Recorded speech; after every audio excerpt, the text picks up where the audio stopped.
Boycott किया। इससे पहले कि मैं राय साकिब खरल की तरफ जाऊं, मुझे लगता है ये एक फिक्स मैच था। ये पाकिस्तान मुस्लिम लीग नून को आज सुन्नी इत्तेहाद कौंसिल ने बहुत बड़ी फेवर की। इट्स अ पॉलिटिकल फेवर कि आपने पूरी ज़मीन, पूरा पार्लियामान उन्हें गिफ्ट कर दिया कि वो उस पार्लियामान में आज मरीम नवाज़ ने अपनी इनॉग्रल स्पीच भी की, जिसके दौरान कोई शोर नहीं था, कुछ नहीं था, और मुकाबले में जो भी वज़ीर आला का इंतखाब लड़ता उसको भी तकरीर करने का हक़ होता है। वो हक़ भी राना आफ्ताब साहब ने अपना नहीं इस्तेमाल किया। मतलब वो पार्लियामान पर आज कोई मुखालफ बात नहीं करना चाहते थे। तो मेरे हिसाब से तो जब आपने स्पीकर और डिप्टी स्पीकर के इंतखाब में हिस्सा लिया है, तो आज मरीम नवाज़ को बिला मुकाबला जब आपने मुंतखब करवाया है, तो ये आपने फेवर की है। और कहीं ना कहीं मुझे लगता है पंजाब में फ्रेंडली अपोजिशन का आज से आगाज़ हो गया है। क्यों राय साकिब? ज़ाहिर यही लग रहा है। और इसके ऊपर मज़े की बात यह है कि तहरीक-ए-इंसाफ का अपना वर्कर है ना, जो वो भी यही पॉइंट टेकअप करके बैठा हुआ है कि भाई इतने सुकून से आपने, उन्होंने स्पीच भी कर ली, उन्होंने अपने सारा प्लान भी बता दिया और आप लोग असेंबली के बाहर बैठे रहे। लेकिन मुज़म्मिल साहब, यहाँ पर एक और चीज़ बड़ी इंटरेस्टिंग है। मलिक मोहम्मद अहमद खान साहब को कितने वोट पड़े थे? 224। मरियम साहब को कितने पड़े हैं? वो कहती हैं अगर पीटीआई ऐवान में होती, हाँ, तो मरियम को 224 से ज़्यादा पड़ जाते। अगर पीटीआई ऐवान में होती तो उन्होंने अपने वोट बचा लिए सारे बाहर जाके ना, वरना वो कहते हैं 20 वोट ज़्यादा होते हैं मरियम के, और मतलब 240 के करीब पड़ जाने से इज्जत रह गई। एक मौक़िफ़ ये भी है कि चूँकि पहले टूट गए थे तो अब, लेकिन फिर भी चले फिर अब ये एक पॉइंट ज़रूर था, ये डिस्कस करने वाला पॉइंट ज़रूर था कि 4 वोट कम पड़े स्पीकर से सीएम को। But at the same time I have to second you there कि यार कम से कम ऐवान के अंदर तो होते आप। एक वहां पर अगर आपने बाइकआउट करना था तो स्पीकर डिप्टी स्पीकर का भी कर देते, वहां से स्टार्ट कर देते आप, स्टार्ट करते। और सेकेंडली जिस तरह आप कह रहे हैं कि राना साहब को भी तो स्पीच करने का मौका मिलना था ना, बिल्कुल मरियम के मुकाबले पे। वही तमाम पॉइंट्स जो आप असेंबली के बाहर बैठकर एहतजाज करते हुए पॉइंट टेकअप कर रहे थे, जी असलम इकबाल साहब असेंबली के अंदर नहीं आ रहे, फलाना असेंबली के अंदर नहीं आने दिया जा रहा, पुलिस रोक रही है, तो on the floor of house भी तो ये किया जा सकता था ना। और वो लाइव चलता, उसमें ज्यादा वेटेज होता, वो रिकॉर्ड का हिस्सा होता कि ऑपोजिशन लीडर ने ये पॉइंट जो थे मरियम नवाज साहब जिस दिन सीएम इलेक्ट हुई उस दिन ये पॉइंट्स टेकअप किए। सो मेरे नज़दीक तो यस, मुझे एडमिट करना पड़ेगा कि ये कोई फ्रेंडली सी ऑपोजिशन या कोई डील के नतीजे हो गया, मुझे लगता है लग रहा है कि कोई डील के नतीजे की ऑपोजिशन या राना साहब मुके या पूरी पीटीआई मुक गई है मरियम नवाज के साथ, सारी बार चलेगा ना। नहीं, पर कोई लीड कर रहा होगा ना, किसी ने फैसला किया। राना साहब नहीं कर रहे होंगे, you know that, I know that. Lead करने वाले और हैं, लीड करने वाले हाफिज फरज साहब हो सकते हैं, जिन्होंने आते ही जो हंगामा किया पहले दिन ही, उसके बाद उनकी जप्पियां डालने वाली वीडियोस भी आ गई। अच्छा, ये मैं इस पे था थोड़ा सा, मुझे जाती तौर के ऊपर ये फैक्टर पसंद आया। फिर आपका ख्याल है हाफिज फरज साहब मैनेज हो गए हैं? मुझे नहीं पता कि पीटीए मैनेज होगी या नहीं मैनेज होगी, लेकिन जाहिर लगता तो है मैनेज हुई है। एक्ट जो है, ये एक्ट ये डिपिक्ट कर रहा है पिक्चर कि फ्रेंडली ऑपोजिशन होगी, ये जो आज इन्होंने किया है। और वैसे तो हम देखें तो पिछले 2-3 महीने के अंदर पाकिस्तान तहरीक-ए-इंसाफ के, चलें अब सुन्नी इत्तेहाद काउंसिल जो है, उनके काफ़ी सारे काम इस तरह के हैं कि लगता है कि प्लानिंग कोई नहीं है पीछे, कि कोई अदर जा रहा है, कोई अदर जा रहा है, कोई अदर जा रहा है। दो कि हाफिज़ फरज साहब की हमने बात की, हाफिज़ फरज साहब आपने देखा है उस दिन ऐवान में असद खोखर साहब को मिल रहे थे, मलिक मोहम्मद अहमद खान साहब को मिल रहे थे। I think that is what democracy is all about.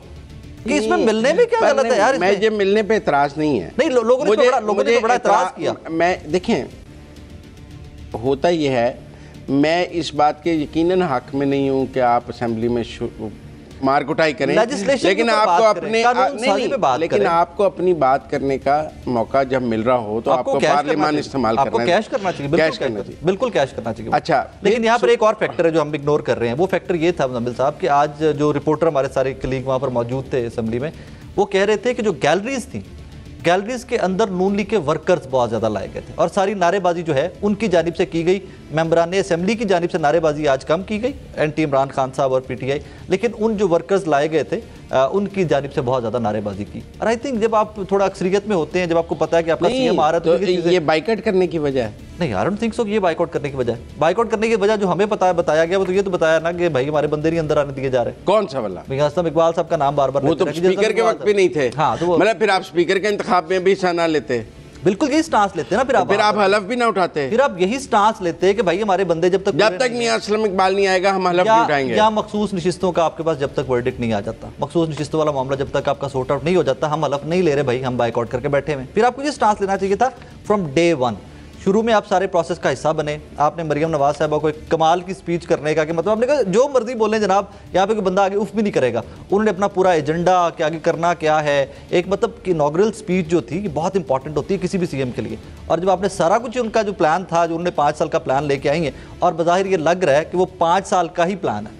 इम्तिहान कितना बड़ा है मरियम साहिबा के लिए ये आप भी जानते हैं, मैं भी जानता हूँ। शरीफ खानदान और की पूरी उधर सिंध में एमकेएम ने इलेक्शन लड़ा, 36 वोट लड़ना चाहिए। मैं कहता हूँ जी 5 वोट होते, लड़ना चाहिए। जमहूरियत इसी का नाम है, आपको पता है। अच्छा, मैं एक बात और बताएं जी, कि मखसूस नशिस्तों का फैसला नहीं होता तो क्या 28 को केपी में हुकूमत नहीं बनाएगी तहरीक इंसाफ? ऑब्वियसली बनाएगी, क्योंकि वहाँ मेजोरिटी में, वहाँ पे जरूरत नहीं। असूल की बात कर रहा हूँ, मेजोरिटी की बात नहीं कर रहा। आपने वजीर आला के इंतखाब का बाइकआउट इसलिए किया कि मखसूस नशिस्तों का फैसला नहीं हुआ। Logical question. आप फिर केपी में भी ना बनाएं। अच्छा, वो ये कहते हैं कि अगर पंजाब में हमारी मखसूस नशिस्तें, और क्योंकि एट द सेम टाइम जब ये इंतखाब हो रहा था तो उससे कुछ देर बाद हमारे डीएचए के अंदर एक प्रेस कॉन्फ्रेंस भी हो रही थी कि वहाँ पे कुछ 90 के करीब मुझे बताया गया कि अरकान ने, असेंबली तो नहीं कहेंगे उनको ऑब्वियसली, लेकिन उम्मीदवारान जो जिन्होंने सुबह इलेक्शन लड़ा है वो भी बैठे हुए प्रेस कॉन्फ्रेंस कर रहे थे कि देखिए जी हमारे पास फॉर्म है, हमारा मैंडेट चोरी हो गया, ये हो गया, वो हो गया। क्योंकि उनको होप एक चीज़ की थी, और ये आई थिंक ये hope with the passage of time die down करती जा रही है। देखिए, मैं आपको एक बात बताऊं जी, क्या मखसूस नशिस्तें मिलने से पंजाब में सुन्नी इत्तेहाद काउंसिल की अक्सरियत आ जाती? नहीं बनती। वो हुकूमत बनाने की पोजीशन में थे नहीं, फिर बाइकआउट की क्या रौला, और यही रौला तो अंदर डालने के बाद रौला भी तो, यही तो मैं कह रहा हूं, मेरा इख्तिलाफ ये है कि रौला भी तो नहीं डाला, रौला ऐवान के अंदर डालना था।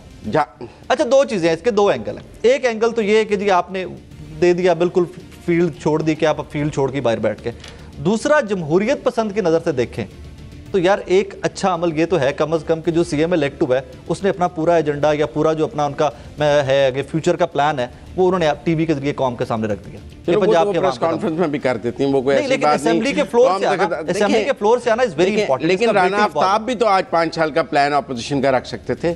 वो तो हम आपके साथ आज भी रखते तो एक ही चीज पे ऊपर रखते, वो डिफेंस वाली प्रेस कॉन्फ्रेंस की बात करते। देखिए जी हमारे इतने उम्मीदवार अभी भी 1 कर सकते थे। हाँ, वो भी डिफेंस वाली प्रेस कॉन्फ्रेंस तो लाइव नहीं चली, ये तकरीर लाइव चल जाती, वेट आ जाता उनके आर्गुमेंट में वेट आता, लोगों तक उनकी बात पहुंचती। So I think it wasn't a wise move, ये कोई सियानी हरकत या कोई कह लेना कि कैलकुलेटेड मूव नहीं किसने की, जिस किसी ने भी की है। इसको अगर आप कहते हैं तो मैं कल तक इसको मजीद इसको डिग आउट कर लेंगे, इसके ऊपर थोड़ा सा काम फर्दर कर लेते हैं, लेकिन ये कोई वाइज मूव नहीं थी कि आप यूएस असेंबली के बाहर। लेकिन ये तो मेरे जाती इल्म में, मैं आपको बताता हूँ जी, तहरीक इंसाफ का ये ख्याल था कि सफ्तान खान साहब को ये रूलिंग दे देनी चाहिए कि मखसूस नशिस्तों जब तक स्टार्ट में कोशिश भी की, अच्छा फीबल सी अटेम्प्ट ली उन्होंने। अच्छा, तो मखसूस नशिस्तों का जब तक ना हो तब तक मैं इंतखाब नहीं कराऊंगा।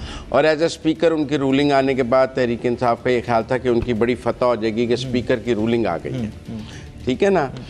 लेकिन सफ्तान खान साहब ने वो रूलिंग नहीं, फीबल सी अटेम्प्ट ली, स्टार्ट में कोशिश की उन्होंने लेकिन रूलिंग नहीं दी, क्योंकि दरमियान में जब जुम्मे का वक्फा हुआ तो फिर सॉफ्टवेयर अपडेट हो गया ना।